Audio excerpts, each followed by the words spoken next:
Good evening and welcome to the channel's studios here in London with your international news around the world in 5. Japan's Prime Minister has met Ukraine's President Volodymyr Zelensky, a rare unannounced visit that signalled Tokyo's emphatic support against Russia's invasion. Fumio Kishida arrived in the capital of Kyiv to voice support and solidarity with Ukraine following the invasion by Russian forces more than a year ago. It's in contrast to China, whose President Xi Jinping visited the Kremlin for a second day. The two presidents shook hands and stood side by side for the playing of the national anthems before heading into talks which focused on the Ukraine crisis and Russia's deepening economic ties with China.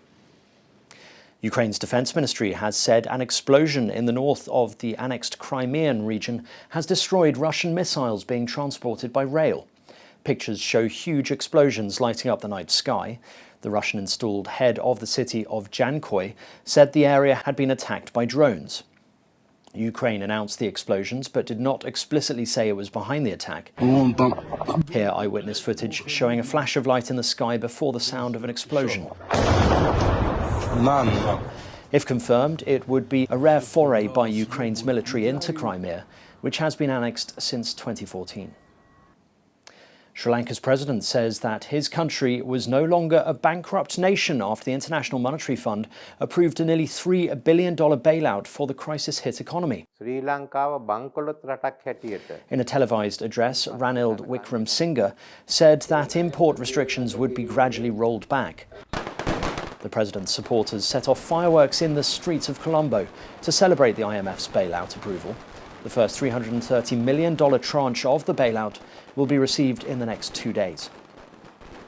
Ethiopia's government has rejected a statement by the United States alleging that members of its forces, along with Eritrean and Amharan forces, committed war crimes during the 2-year war.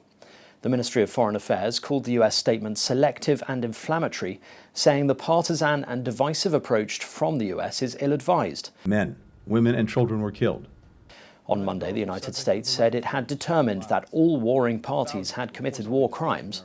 It also accused the Ethiopian and Eritrean defense forces, as well as Amhara forces, of committing crimes against humanity, including murder, rape, and other forms of sexual violence. Senegalese opposition leader Ousmane Sonko has accused the country's president of leading a strategy of terror to drive out political opponents. Sonko says he survived a brutal attack and also alleges that police sprayed him with a toxic liquid and that he has sent his clothes abroad for testing. President Macky Sall has yet to comment on Mr. Sonko's statement. Sonko's supporters have frequently clashed with police in recent weeks, causing roadblocks and starting fires in protest at a libel court case against him. A damning report has found institutional racism, misogyny and homophobia within the Metropolitan Police and suggested the force could be broken up if it fails to improve. Met Police Commissioner Mark Rowley has accepted the findings and systemic failings. Officers provided harrowing testimony about how they were treated by colleagues. The report found complaints were likely to be turned against ethnic minority officers, with black officers 81% more likely to be in the misconduct system than white colleagues. We've let Londoners down and we've let our own front line down, and this report paints that vividly. And as I've said several times, I'm deeply sorry for that. I can't say I've reduced the risk of a bad officer to zero yet, but every day we're rooting people out and we're making progress. And I'm going to reduce that risk to an absolute minimum so the people of London can have faith and trust in our people. Trust in the police has been hugely damaged by the things that we've discovered. Everybody's trust, but what we need to do is now make sure that that won't be repeated, that we can regain people's trust. And I know that the police commissioner is committed to doing that, is committed to making the changes. There are already some changes underway at the moment, by the way. It's not just in London, across the country. And a huge fire in Burlington in New Jersey has burned a large church to the ground.